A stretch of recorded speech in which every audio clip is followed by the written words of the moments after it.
me situe vraiment à l'interface entre la conservation, mais aussi la recherche.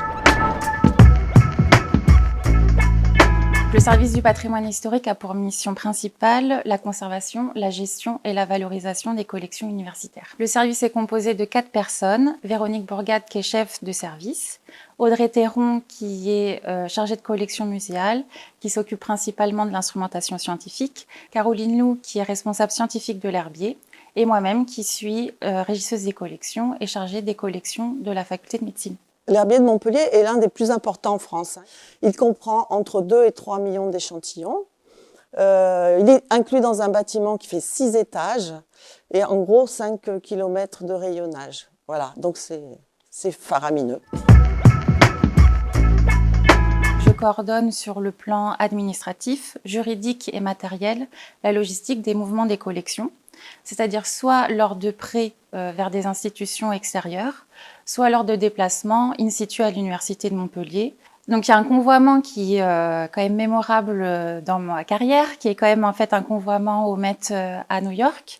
Donc c'était un prêt en 2018 du Becher qui est en fait la mascotte du conservatoire. Donc dans l'exposition Corps à cœur, on peut voir un panel des collections d'anatomie, donc à la fois des collections naturelles, donc comme de l'ostéologie, des préparations naturelles, mais aussi des collections artificielles, comme des pièces en cire, en papier mâché, en terre cuite. L'idée, en fait, c'est de montrer la variété des matériaux et des techniques d'anatomie du 19e siècle jusqu'au milieu du 20e siècle. Mon métier consiste à la fois à conserver ces collections, à les rendre accessibles, à les rendre visibles pour la communauté scientifique, mais pas seulement, pour tout un chacun. Et aussi la rendre accessible aux chercheurs qui peuvent faire des prélèvements, qui peuvent les étudier, les comparer. On prête des échantillons, on en reçoit. La France, elle est quand même assez unique dans le sens où on a créé un réseau. Le réseau s'appelle Recolnat. Et c'est un groupement d'intérêt scientifique qui est reconnu par le ministère et qui est en relation avec d'autres projets européens. Travailler dans le conservatoire d'anatomie, déjà c'est un privilège parce qu'il n'y a pas beaucoup de grandes collections en France et en Europe, des collections du 19e et 20e siècle. C'est vrai qu'il y a beaucoup de collections naturelles, de restes humains, de restes d'animaux. Et puis voilà, il y a toute une notion liée à l'éthique. Je fais plein de métiers différents qui concernent à la fois la botanique, la conservation, mais aussi l'histoire, la géographie historique. Il faut décrypter des écritures, il faut connaître des langues étrangères. Il y a du chinois, il y a du russe, il y a de l'allemand, bon, du latin évidemment et du français. Ça demande une grande technicité et qu'on apprend souvent sur le tas. Quand on est dans l'herbier, on peut passer le matin de l'Afrique du Nord, l'après-midi en Océanie, on peut passer du 18e à l'actuel. En fait, je m'ennuie jamais. Mon échantillon préféré, ce serait une feuille de lotus. Avant d'être dans les herbiers, j'ai travaillé dans un laboratoire de mécanique du bois. Et cet échantillon représente un peu ce travail, cette recherche que l'on faisait à l'époque sur la vascularisation des arbres.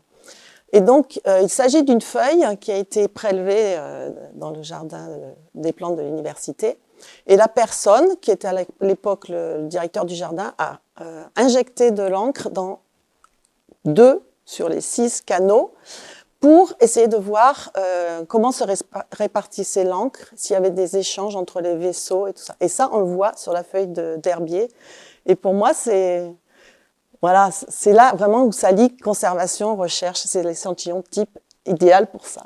Alors ma pièce préférée, c'est une pièce particulière. C'est un poumon en papier mâché de la collection de Louis Auzou, qui date du 19e siècle. Et c'est une pièce qui me rappelle des souvenirs. J'ai été amenée à ouvrir les cartons de la collection parisienne qu'on a reçue en don en 2011. Et dans le premier carton que j'ai ouvert, il y avait un poumon humain, donc une préparation naturelle. Donc c'était la première fois que j'avais dans mes mains des poumons humains. Et ça m'a beaucoup frappée. Et quand j'ai vu en fait l'objet de Louis Auzou en papier mâché qui représentait un poumon, j'ai été frappée en fait par la ressemblance et la similitude. Et donc du coup, cette pièce-là est présentée dans l'exposition.